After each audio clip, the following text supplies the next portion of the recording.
ठीक सर से ढाई तो एक श्रवण कर देना श्रद्धारुण एक टाइम में न तो जे एक साथे न माउंट जाऊँ છું કારણ કે તમે કામ ધંધો ચાલુ જ્યારે પછ એને શ્રદ્ધેથી સાંભળો કત્રીણા સાંભળે સાતે લોકોની સાંભળો લારથી માઉટે જાઓ છો તમ ચિંતન કરते जाओ છો ಅತ್ತ ಸಾತವ ಅಧ್ಯಾಯ ಪ್ರಾರಂಭ ಪುತ್ರರ ಮಹಿಮೆ ಅನ್ಯ ಮೂಲಕ ನೀಡಲಾದ ಪಿಂಡದಾನ ದಿಂದ ಪ್ರೇತತ್ವದಿಂದ ಮುಕ್ತಿ ಮತ್ತು ಇದರ ಪ್ರತಿಪಾದನೆ ರಾಜ ಬಬ್ರು ವಾಹನ ಮತ್ತು ಪ್ರೇತನ ಕತೆ ಸಾಕಿದೆ ಪಿಂಡದಾನ ಕಾ ಕರ್ನು ಕರಂಗೆ ಸೂತ ಪುರಾಣಿಕರು ಹೇಳಿದರು ವೈತನೇ ಗರುಡನು ಭಗವಂತನಿಗೆ ವಚನ ಕೇಳಿ ಅರಳಿ ವೃಕ್ಷದ ಎಲೆಯಂತೆ ಕಂಪಿತನು ಮನುಷ್ಯರು ಉಪಕಾರಾರ್ಥವಾಗಿ ಪುನಃ ಭಗವಂತನ ವಿಷ್ಣು ಕೇಳಿದರು ಹೇ ಜಗದೊಡೆಯ ಮನುಷ್ಯರು ಪ್ರಮಾದ ವಶವರಾಗಿ ತಿಳಿದು ಮತ್ತು ಪಾಪಗಳನ್ನು ಮಾಡಿರುತ್ತಾರೆ ಕಳನೆ ಹಬ್ಬನು ಕರಡಗಲಾಯಿ ಪಾಪ ಮತ್ತು ನರಕಕ್ಕೆ ಹೋದಂತಿರುತ್ತರು ಯಾವ ಉಪಾಯ ಆಚರಣೆ ಮಾಡಬೇಕು ನರಕೆಯನ್ನ ಜಾವಣಕತೋ ಕಾಯಕರಣು ಎಂಬುದನ್ನು ಹೇಳಿರಿ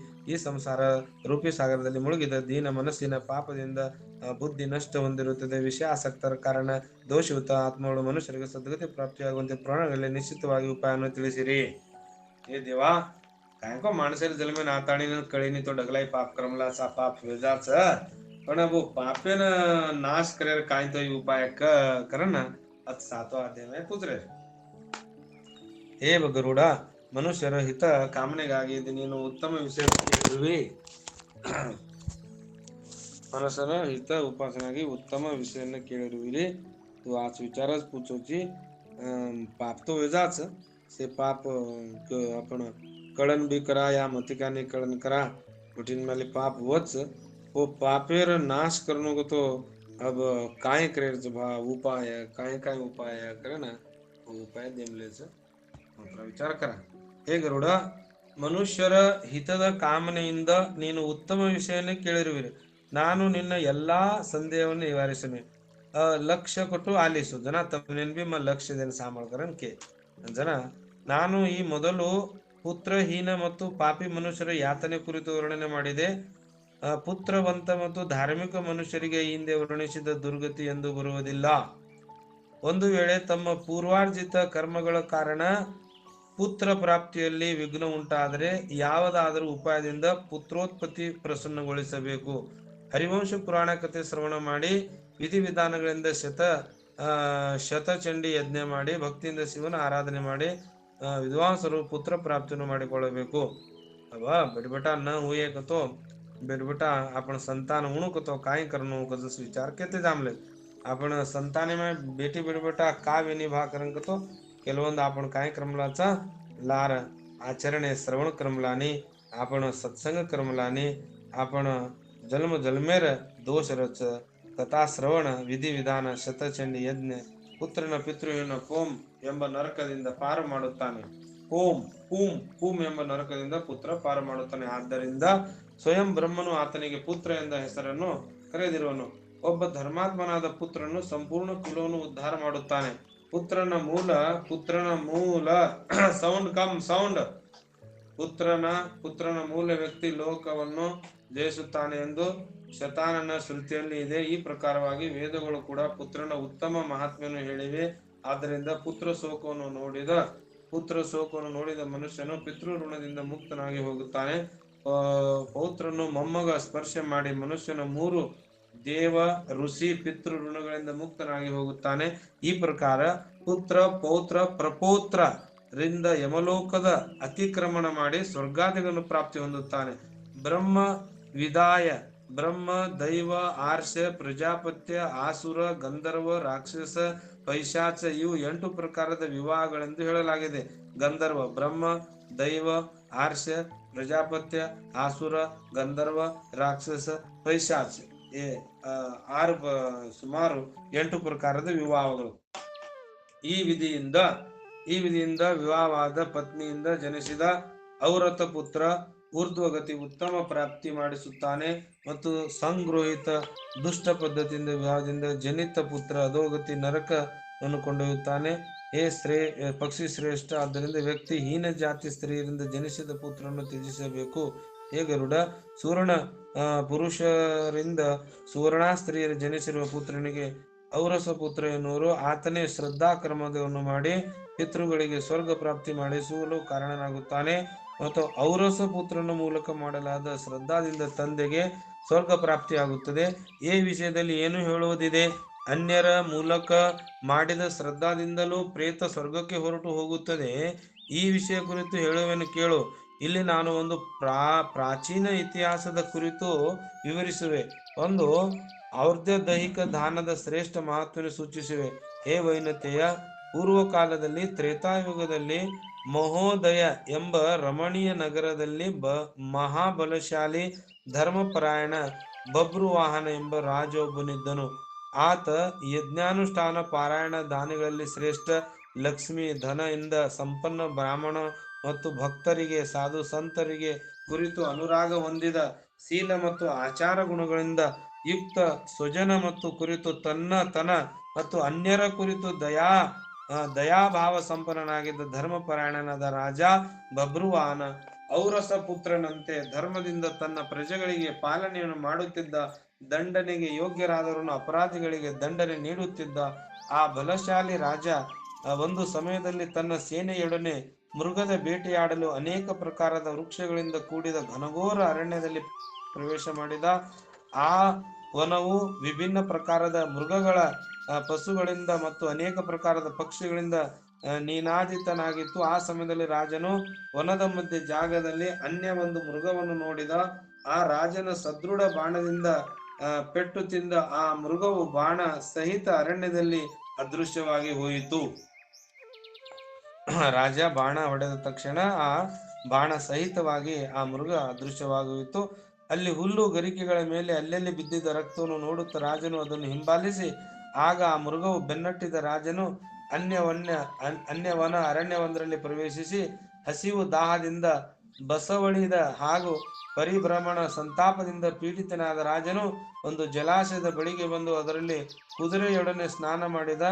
ಆಗ ಕಮಲಾದಿಗಳ ಸುಗಂಧಿತ ಶೀತಲ ಜಲವನ್ನು ಪಾನ ಮಾಡಿ ನಂತರ ಆ ಜಲಾಶಯದಿಂದ ಹೊರಗೆ ಬಂದ ಶ್ರಮರಹಿತ ರಾಜ ಬಭ್ರುವಾಹನನು ವೃಕ್ಷರೂಪಿ ವಿಶಾಲ ಶಾಖೆಗಳ ಕಾರಣ ಹರಡಿದ್ದ ಆ ಮನೋರಥ ಶೀತಲ ನೆರಳುಳ್ಳ ಆ ಪಕ್ಷಿ ಸಮೂಹ ಕಲರವದಿಂದ ಕೂಡಿದ ಒಂದು ವಟವೃಕ್ಷವನ್ನು ನೋಡಿದ. ಆ ವೃಕ್ಷ ಸಂಪೂರ್ಣ ವನ ಅರಣ್ಯದ ದೊಡ್ಡ ಮಹತ್ವದ ಪತಾಕೆಯಂತೆ ಸ್ಥಿತವಾಗಿತ್ತು. ಅದರ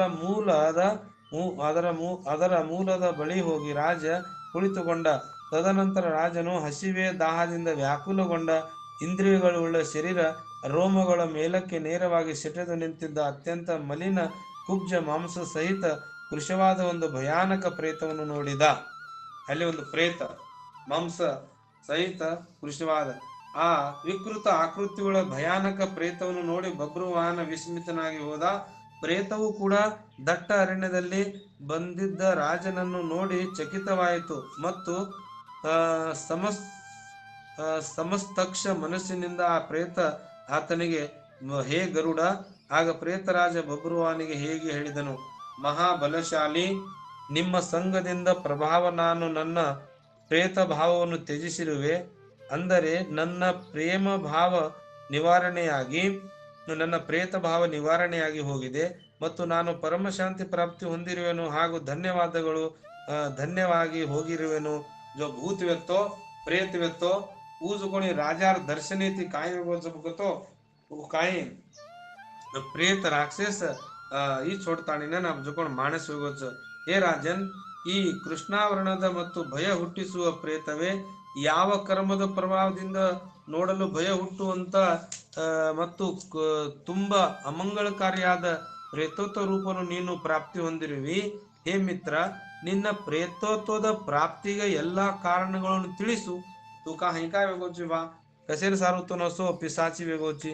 ಯಾವ ದಾನದಿಂದ ನಿನ್ನ ಪ್ರೇತೋತ್ವ ನಷ್ಟವಾಗುತ್ತದೆ? ಆಗ ಪ್ರೇತವು ಹೇಳಿತು, ಹೇ ಶ್ರೇಷ್ಠ ರಾಜ, ನಾನು ಆರಂಭದಿಂದ ಎಲ್ಲವನ್ನೂ ನಿನಗೆ ಹೇಳುವೆನು. ಪ್ರೇತತ್ವ ಕಾರಣವನ್ನು ಕೇಳಿ ನೀವು ಸಹ ಅದನ್ನು ದೂರಗೊಳಿಸಲು ಕೃಪೆ ಮಾಡಿ. ವೈದೀಶ ಎಂಬ ಒಂದು ನಗರವಿತ್ತು. ಅದು ಸಮಸ್ತ ಪ್ರಕಾರದ ಸಂಪನ್ನಿನಿಂದ ಸಮೃದ್ಧ ಮತ್ತು ನಾನಾ ಗ್ರಾಮಗಳಿಂದ ವ್ಯಾಪ್ತ, ಅನೇಕ ಪ್ರಕಾರದ ರತ್ನಗಳಿಂದ ಪರಿಪೂರ್ಣ ಧನಿಕರ ಭವನಗಳ ಹಾಗೂ ದೇವರಾಜ ಪ್ರಸಾದಗಳಿಂದ ಸುಶೋಭಿತ ಮತ್ತು ಅನೇಕ ಪ್ರಕಾರದ ಧರ್ಮಾನುಷ್ಠಾನಗಳಿಂದ ಯುಕ್ತವಾಗಿತ್ತು. ಹೇ ಪೂಜ್ಯ ನಾನು ಅಲ್ಲಿ ನಿವಾಸ ಮಾಡುತ್ತಾ ನಿರಂತರವಾಗಿ ದೇವ ಪೂಜೆಯಲ್ಲಿ ನಿರುಕ್ತನಾಗಿದ್ದೆ. ನಿಮಗೆ ಇಂದು ಗೊತ್ತಿರಲಿ, ನಾನು ವೈಶ್ಯ ಕುಲದಲ್ಲಿ ಜನಿಸಿದ್ದೆ ಮತ್ತು ಸುದೇವ ಎಂಬ ನನ್ನ ಹೆಸರವಾಗಿತ್ತು. ಸುದೇವ. ನಾನು ಹವ್ಯ ಪ್ರದಾನ ಮಾಡಿ ದೇವತೆಗಳು ಮತ್ತು ಕವ್ಯ ಪ್ರದಾನ ಮಾಡಿ ಪಿತೃಗಳಿಗೆ ತರ್ಪಣ ನೀಡಿದ್ದೆ. ಆಗ ಅನೇಕ ಪ್ರಕಾರದ ದಾನಗಳಿಂದ ನಾನು ಬ್ರಾಹ್ಮಣರನ್ನು ಸಂತೋಷಗೊಳಿಸಿದೆ. ಅನೇಕ ಸಲ ದೀನ ಅಂಧರಿಗೆ ಅಗತ್ಯವಿರುವ ಮನುಷ್ಯರಿಗೆ ಅನ್ನ ನೀಡಿದೆ. ಆದರೆ ಹೇ ರಾಜ, ನನ್ನ ಸಮಸ್ತ ಸತ್ಕರ್ಮಗಳು ನನ್ನ ದುರ್ದೈವದಿಂದ ನಿಷ್ಫಲವಾಗಿ ಹೋದವು. ಕಿದೇತೋಬಿ ನಿಷ್ಫಲವಿಗೆ. ಯಾವ ಕಾರಣದಿಂದ ನನ್ನ ಸುಕೃತ್ಯ ನಿಷ್ಫಲವಾಗಿ ಹೋಯಿತೆಂಬುದನ್ನು ನಾನು ನಿಮಗೆ ತಿಳಿಸುವೆ. ನನ್ನ ಮರಣದ ನಂತರ ನನ್ನ ಔದಾರ್ಯ ದೈಹಿಕ ಕ್ರಿಯೆಯನ್ನು ಮಾಡಲು ನನಗೆ ಯಾವುದೇ ಸಂತಾನವಾಗಲಿಲ್ಲ. ಮರಣ ಕ್ರಿಯಾಕ್ರಿಯವ ಬಿಟ್ಟು ಅರುಣು. ಸುಹೃದಯವಾಗಲಿ, ಯಾರೇ ಬಂಧು ಬಾಂಧವರಾಗಲಿ, ಯಾರೇ ಅಂತ ಮಿತ್ರರಾಗಲಿ ಇರಲೇ ಇಲ್ಲ. ಹೇ ರಾಜ, ಕೊಯ್ ಬಂಧು ಬಾಂಧವ ಇರುತ್ತೆ ಚಾಲಳ ಸೋಯ್ಬಿಚೆ.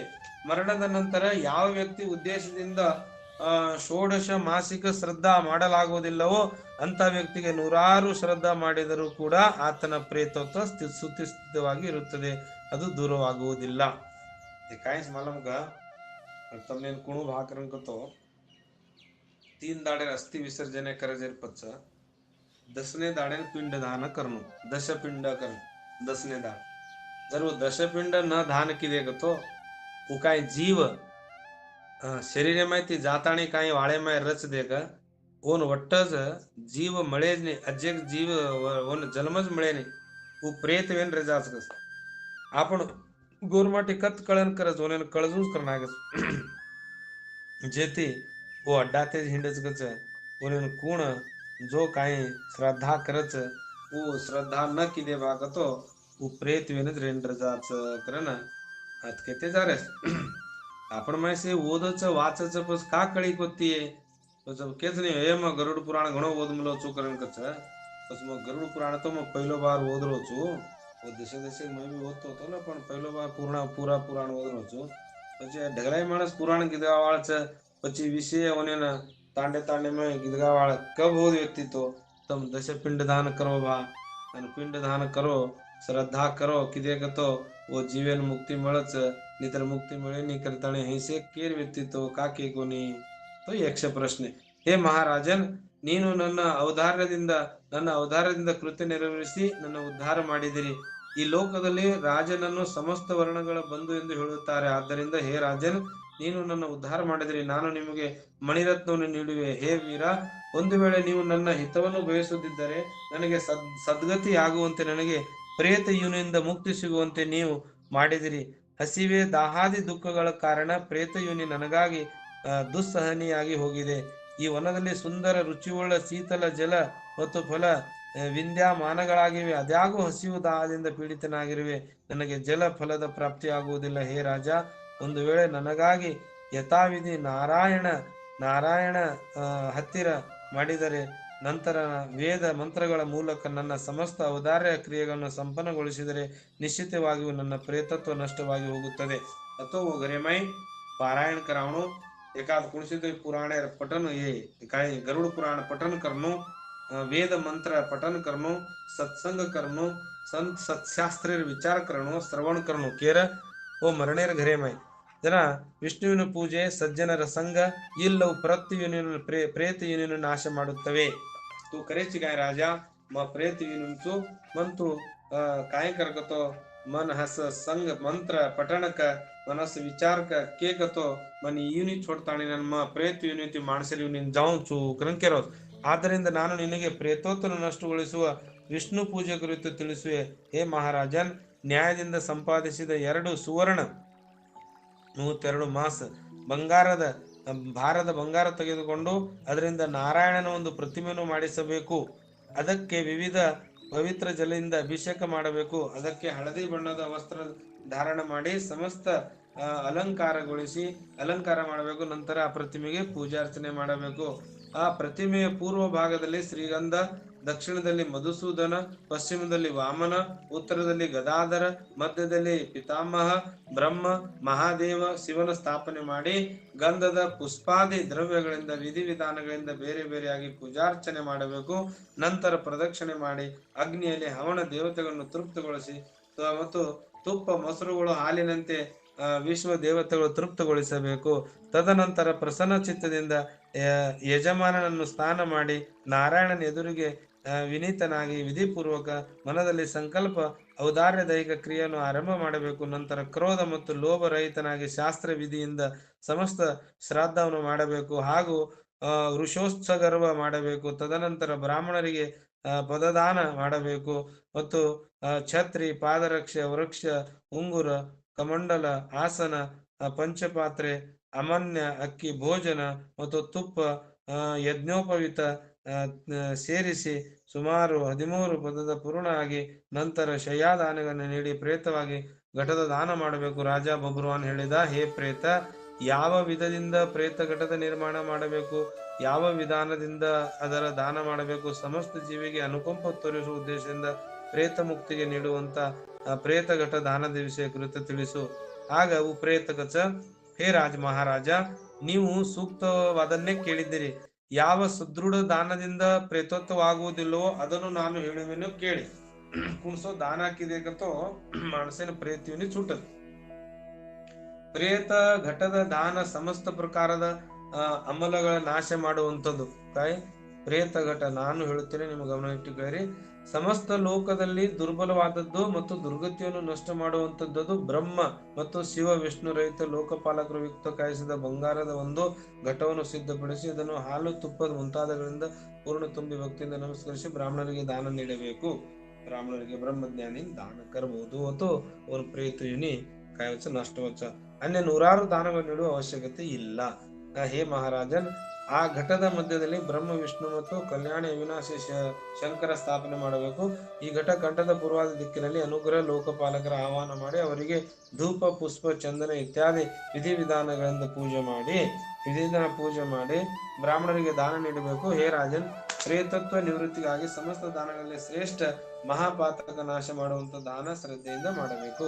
ಈ ಭಗವಾನ್ ವಿಷ್ಣು ಹೇಳಿದ, ಹೇ ಕಶ್ಯಪ ಪುತ್ರ ಗರುಡ, ಪ್ರೇತರೊಡನೆ ಈ ಪ್ರಕಾರ ಮಾತು ಕೇಳಿ ನಡೆದಾಡುವ ಆನೆ, ಕುದುರೆ ಇತ್ಯಾದಿ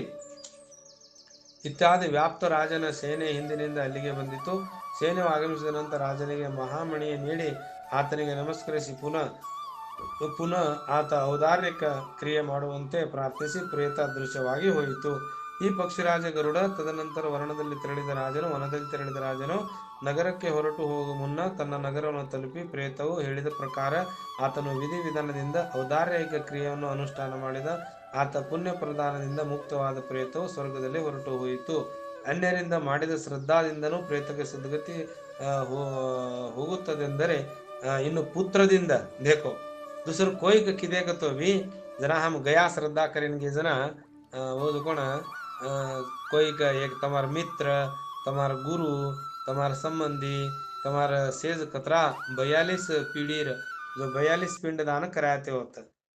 खरेच आपण दुसरे ती सद्गती वसगतो बेटा ती कतराक नवी ಅನ್ಯರು ಮಾಡಿರುವಂತ ಪಿಂಡದಾನದಿಂದ ಪ್ರೇತವನ್ನು ಸ್ವರ್ಗಕ್ಕೆ ಹೊರಟೈತೆಂದರೆ ಮಗು ಮಾಡುವುದೆಂದರೆ ಪುಣ್ಯ, ಅದು ಪುಣ್ಯಮಯ ಇತಿಹಾಸವನ್ನೇ ಯಾರು ಆಲಿಸುತ್ತಾರೆ ಹೇಳಿ. ಅದಕ್ಕಾಗಿ ಈ ಕಾಯಿ ಶ್ರದ್ಧಾ ಈ ಪುರಾಣ ತಂದೆಯ ಸದ್ಗತಿ ಆಗುವುದರಲ್ಲಿ ಯಾವ ಆಶ್ಚರ್ಯವಿದೆ.